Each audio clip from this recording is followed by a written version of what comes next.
All right, I'm back on live here on the Bashor Children's Home podcast.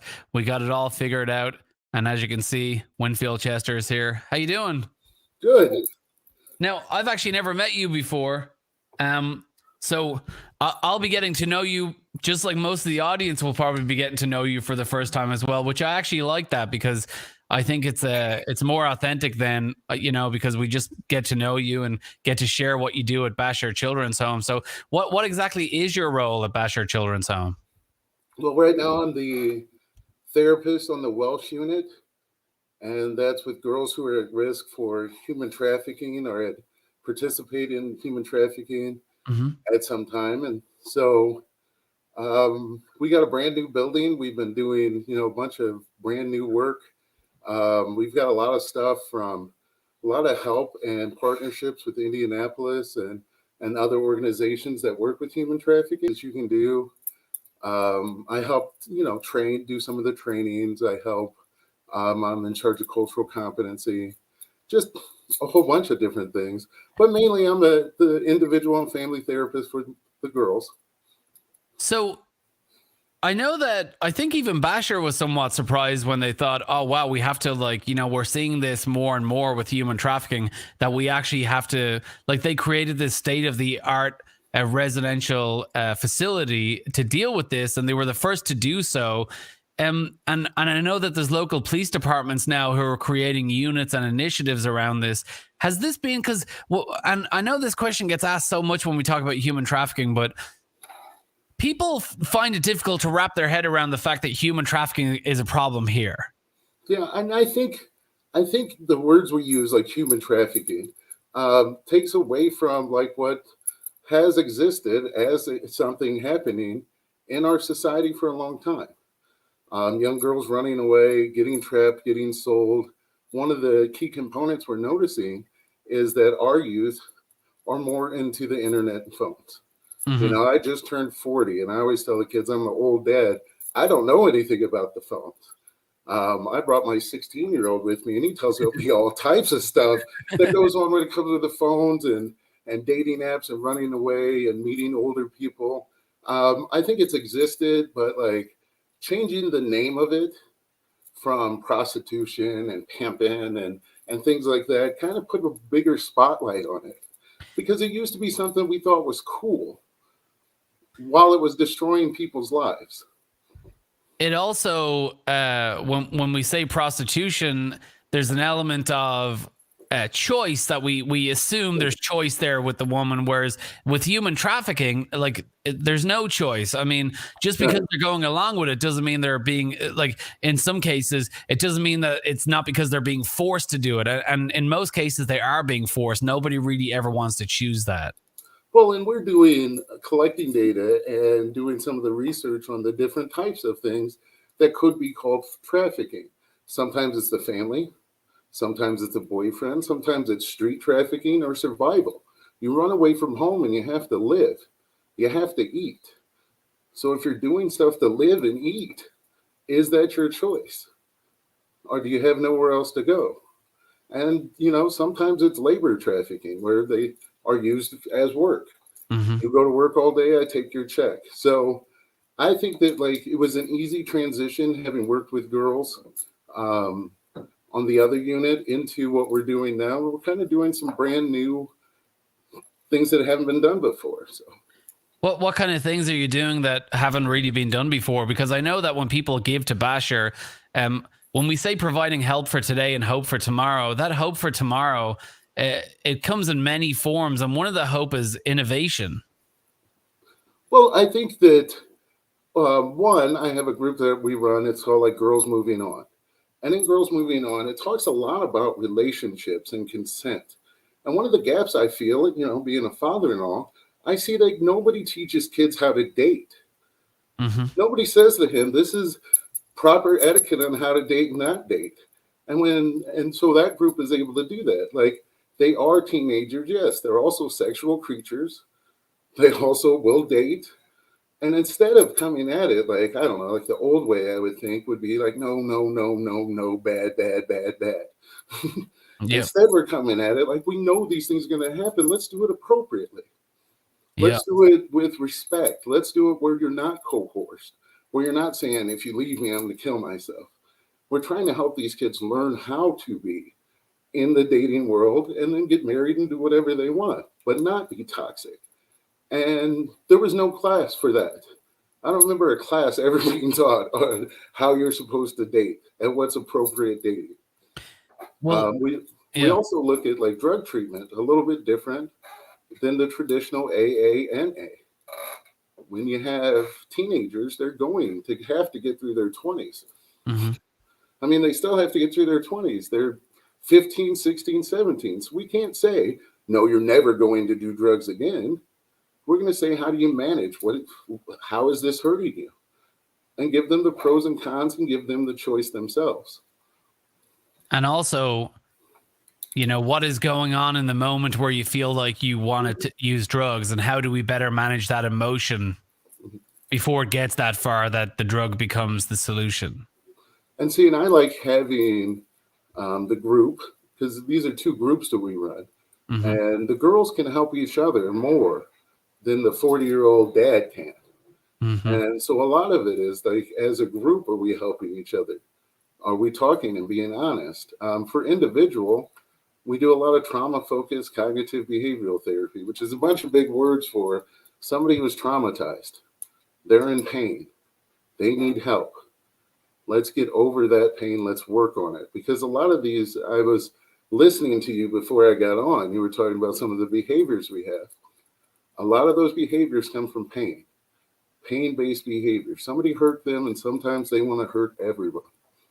And it's our job to help deal with that pain. Mm-hmm. And be like, yes, this happened. This hurts. It's okay to feel that way. This is a safe place. Well, often you see bullies, and when you get to know, I'm not painting any of these girls as bullies, but it normally comes from anger towards how they've been treated. And that's why it's look, you see it in people of all ages. It's so much easier to cast out your feelings than it is to search within for a solution. Yeah, I tell the kids all the time, anger is the easiest one because you get to shove that out on people. Mm-hmm. But when it's really pain and regret and remorse and sadness, you turn to anger because that's the best way to deal with it. Let's actually deal with those emotions. And I mean, it's wonderful to have a bunch of young girls who come here to be safe and provide them with the best services we can. And then we have family therapy. And for families, every family's different. These families are the experts of their life. Mm-hmm. Just because I have the degree in a collared shirt doesn't mean I know anything about these people. So it's my job to work with them. And we're looking for solutions for their family to be happier and better. And that's what we do. Like, it's really been a great experience. I learn more every day. I've been doing this probably like right out of college. I was a staff. I worked at the old Madison Center and then other residentials. And by far, Bashor has been the most try it and see if it works place and open about like us just being ourselves and doing the best work we can. So one of the things I've never heard anyone at Bashor say is, well, that's how we do it. That's how we've always done it. Like, the reason Bashor has grown from something that used to look after a couple of kids to now looking after hundreds and impacting thousands of families every year is because they do, in a responsible setting with people who really care. That's where I was talking about the innovation. Like, part of the hope for tomorrow is creating innovation so that we have better techniques, better ways to deal with people. I'm chatting with Winfield Chester, who's a therapist with Bashor Children's Home. Winfield, I just want to give a shout out to a couple of local businesses who make this podcast possible, including Obico Incorporated. They were one of the first to jump on board with the podcast when they heard we were doing it. They wanted to support it. Also, New Way Construction. Thank you so much. And then in the last week or so, two other local organizations who are always doing good in the community, Patrick Industries and Genesis Products. Thank you so much to them for coming on board as well, because for supporting this, we really appreciate it. There's also some comments here. Ashley says, thank you both for everything that you do in the communities you live in. Justine says, we're so grateful for Winfield and all that he does. There you go. Carol says, you do great work, Winfield. Proud of you. So you got a lot of support on here. It seems like you're a popular person. Yeah, I saw Patrick Industries when I was a kid. I played Little League, and my dad was the coach, and that was the team we were on, and all green. And green was my favorite color. So shout out to Patrick Industries for, for a long time. I mean, because they sponsored my Little League team. I was about to say, I was like, are you wearing jewelry or what's all that shuffling? But you got keys in your hand. Well, yeah, we need keys to get through into everything. So Winfield, I want to ask you as well. So it's primarily the unit that we built over the last year is primarily for girls who've been trafficked. How do girls in general respond to you being a male? Well, I mean, one of the things that I noticed is that it is a female-dominated field, unless you get to the higher echelons of the people running it. So having a male therapist is probably strange for most of the girls. I also feel like they have said they feel less judged at times. Okay. By a male instead of maybe a female. And I mean, we're straightforward. Mm-hmm. You come out, you're straightforward. I'm a 40-year-old ex-football player, I was a Purdue guy. Like, I just come as me. And they respond pretty well. I think most of the girls have a really good relationship with me. We always maintain very good boundaries. And we talk a lot about boundaries. And these are important things for them to see. Not just females that are out there to help them, but males also. Even though they've been hurt by males, I'm the one that's trying to help them. So, I mean, it's come up a lot. People have asked me that all the time, but I kind of feel like the female that works on this construction unit, like a female construction worker who's like, well, like, how do you do this with the guys? I don't know. All I know is I come as me and build relationships and help people. So, well, the thing is, when we break it all down, they know where your heart's at. Yeah, and like, I mean, I do little things like make fun of their ripped clothes and say, yeah, maybe we should sew those up because I'm the old dad. Like, why do you think, when you have ripped clothes, I thought somebody lost their job. Things like that. Even though it's like, yes. And then I have a 16-year-old too. Who's telling you? You're talking. Yeah. That's hilarious. He's like, Dad, that's fashion. No, it's not. It's ripped clothes. I don't know. You just come as yourself. If somebody, well, I'm going to ask you, what's it like working at Bashor Children's Home? Like, what would be your honest answer? Like, what is it like working there? Oh, since the day I walked in, like I was an intern when I turned 30, I was getting my master's and I came as an intern. Places you work sometimes, you walk around and nobody seems to smile. Nobody seems to wave and say hi. And I'm that kind of joyful person that would skip down the hallways if I could. And so it's just a perfect match for me. People are happy. They love doing what they're doing. And then that shows in the administration, then it shows with the regular staff, and then it shows in our outcomes for the kids. So you talk about outcomes for the kids. How long have you been with Bashor? And we keep losing count. It's almost 10 years, I think. So what have some of those outcomes been that have like stayed with you?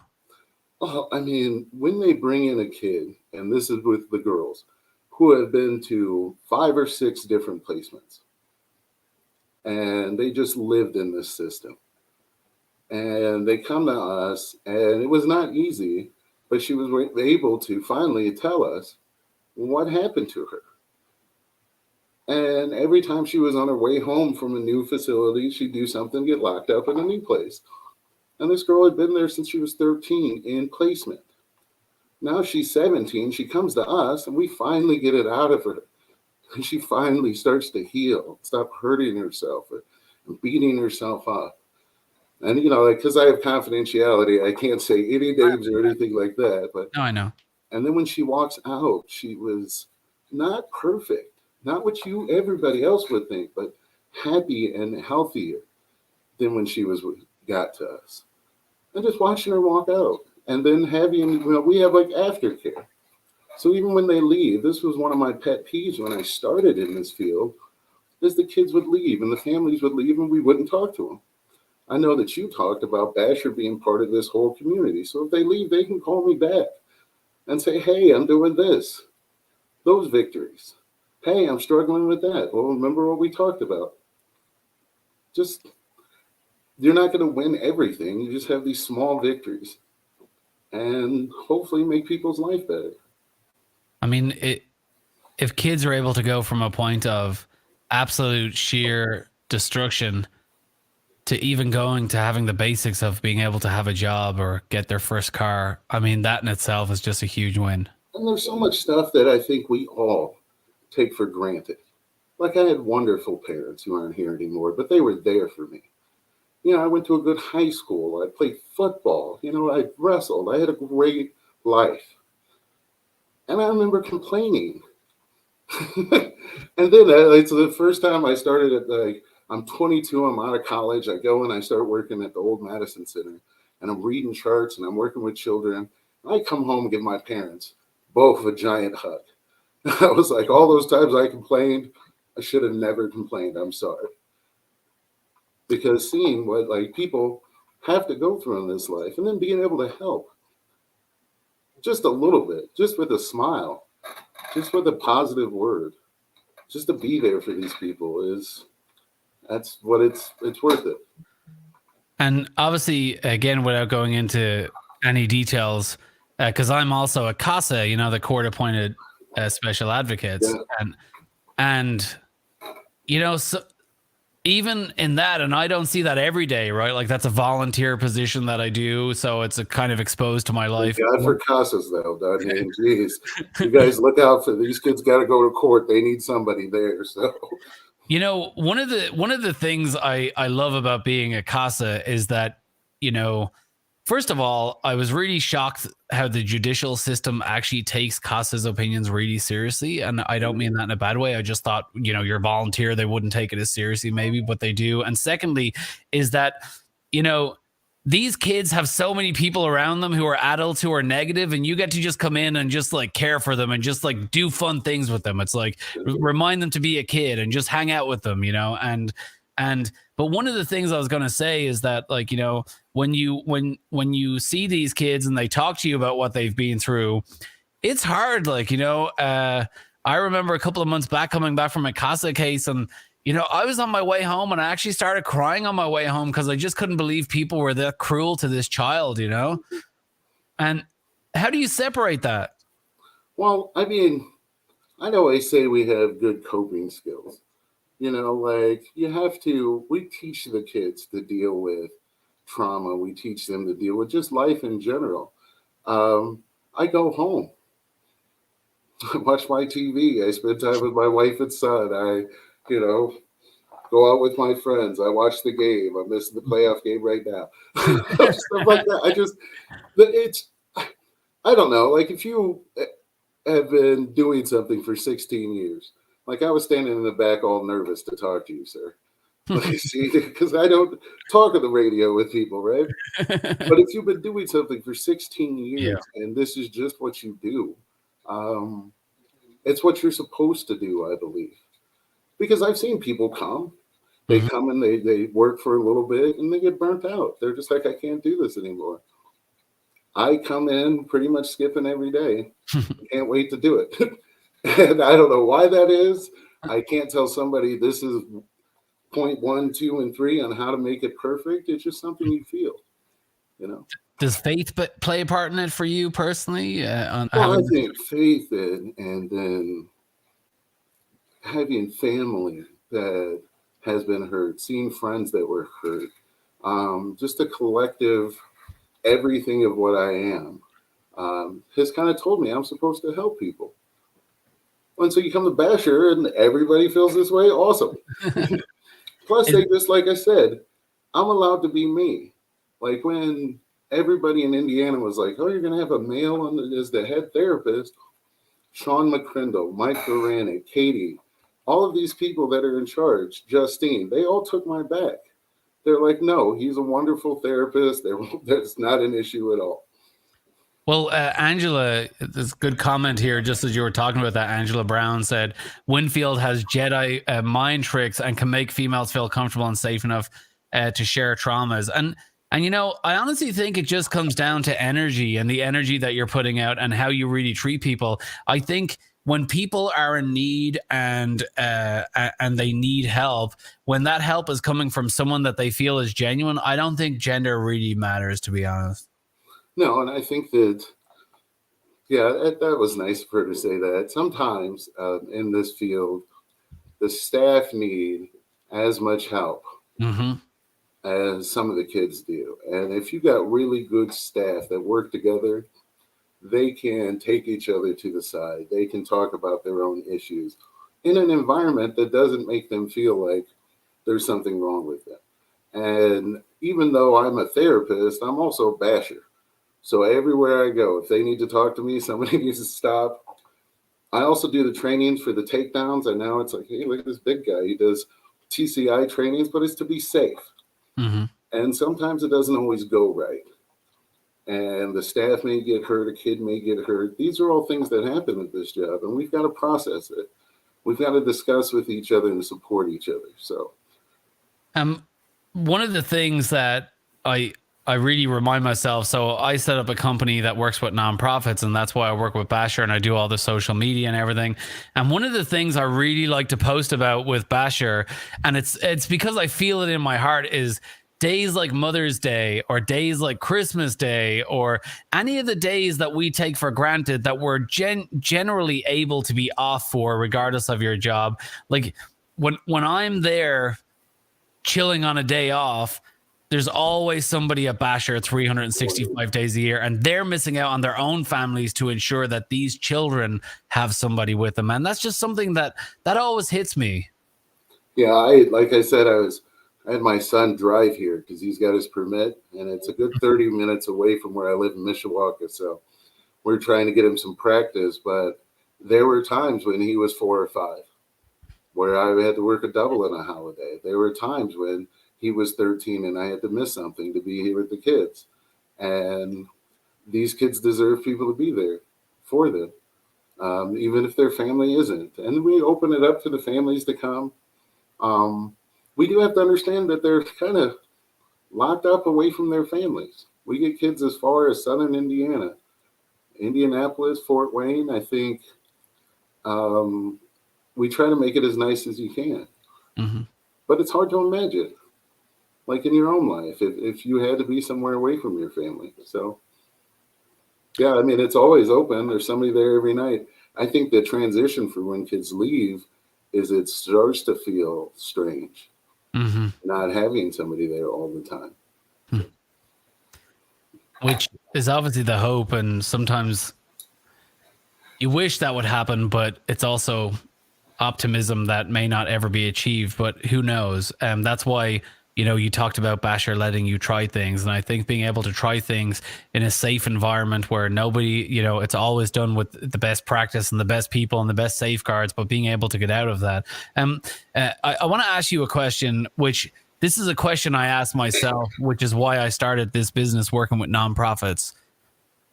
When you get to your last day on earth, besides your family, because I know that's always number one, but from a career point of view, when you're lying there on your last day, what do you hope the impact is that you've made?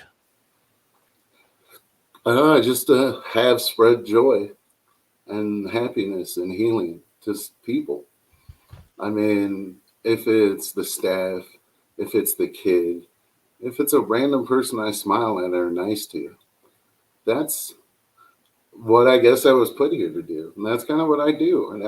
And the thing is, I don't mean to do it. The kids are just like, "Oh, you're such a great therapist," and I'm like, I don't even know what I'm doing. I'm just trying to be me at all times. And so, yeah, I mean, I have an old wrestling coach. Because I went to Mishawaka named Al Smith, and when I see him walk around and he's still yelling at my son and on the mat, that kind of legacy, that kind of man. He was my mom's social studies teacher.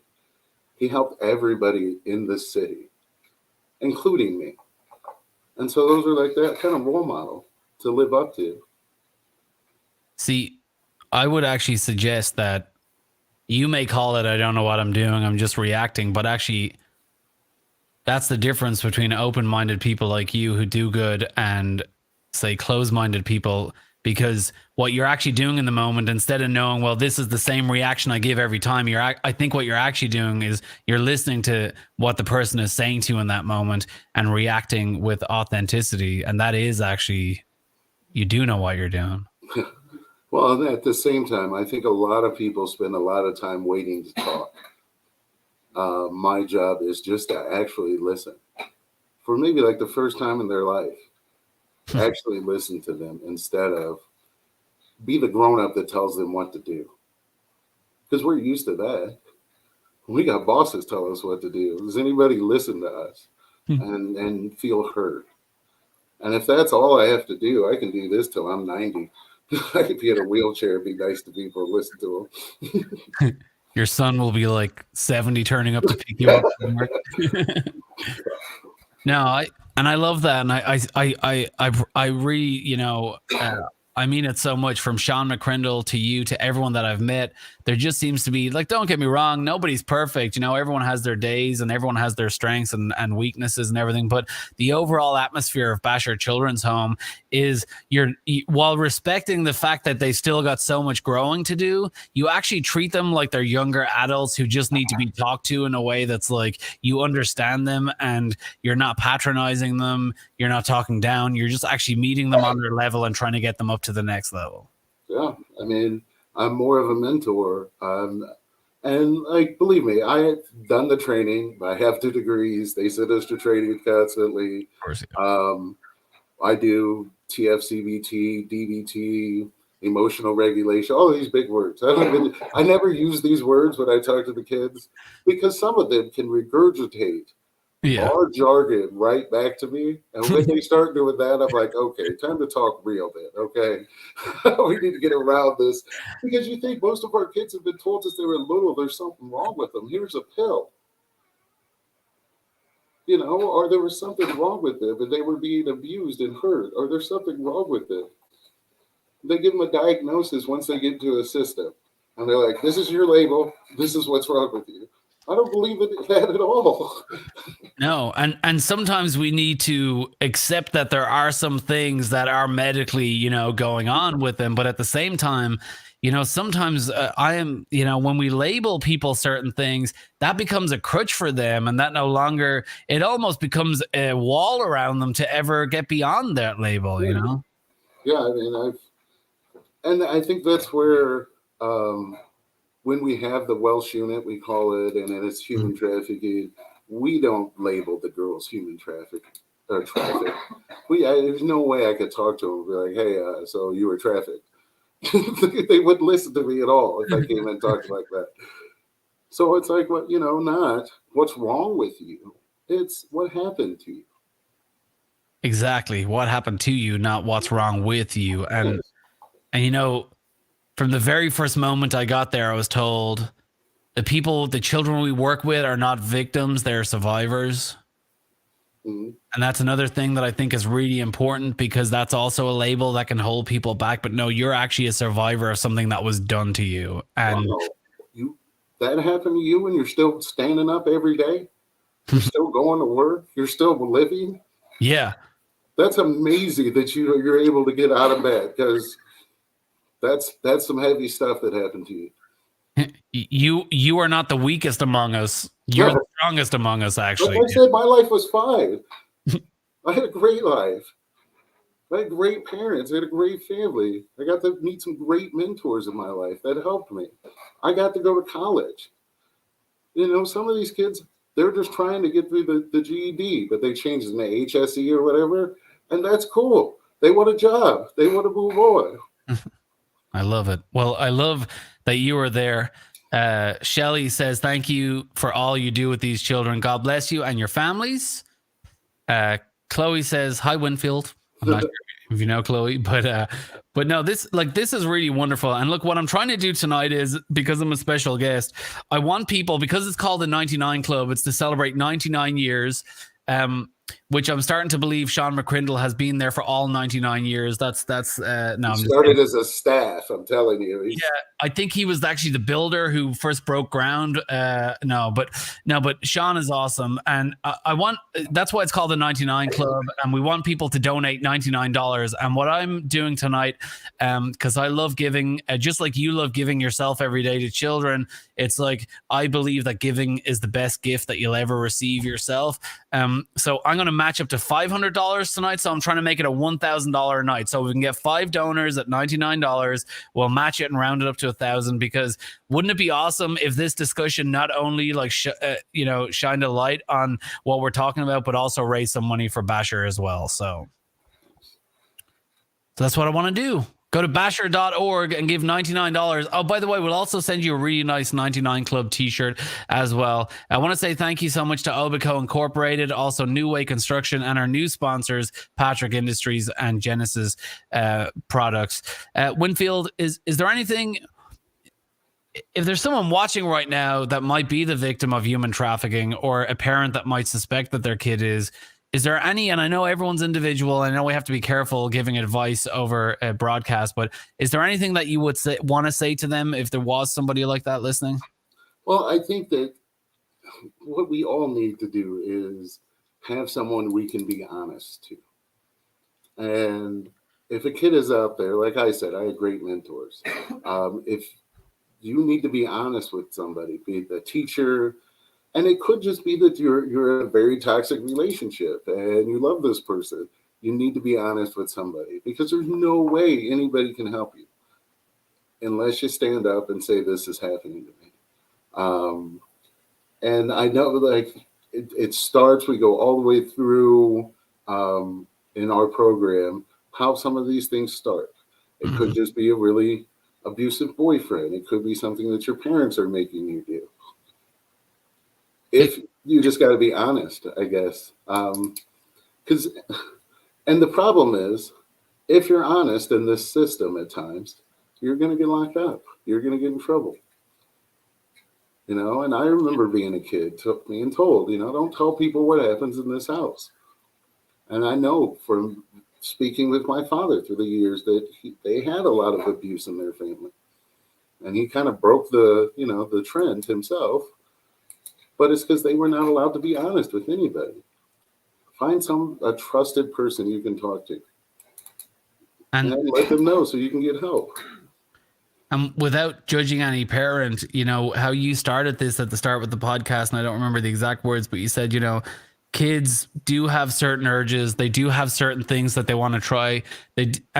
And I think, as somebody right now, I'm trying to have kids with my wife, and I really hope that I can be kind of real enough to go, like, listen, I know you want to do all this stuff. Like, let's talk about how you're going to do it without blowing up your life, And I think that's where, like, I got a 16-year-old sitting behind me. So I tell the girls all the time, I'm stealing from you guys too. So that when I go home, we can be honest. And that's where I went. It's like, if you can come to me honestly and tell me what's going on, it's really important in order to do that. So, well, Winfield, thank you so much. You're getting a lot of comments here. Lori Harrington wants to say hello as well.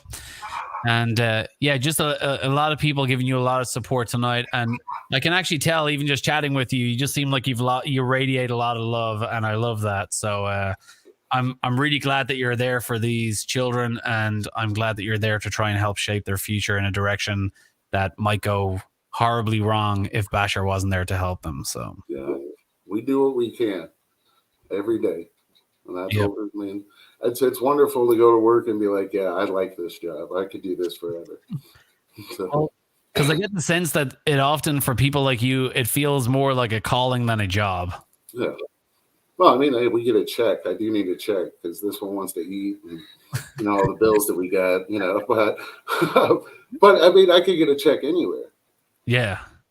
I got a strong back. I could go do anything. I chose to be here and do this every day on purpose. I say to the girls, that's life. That's a great life to have, where you get to wake up every day and do something you love. Absolutely. All right.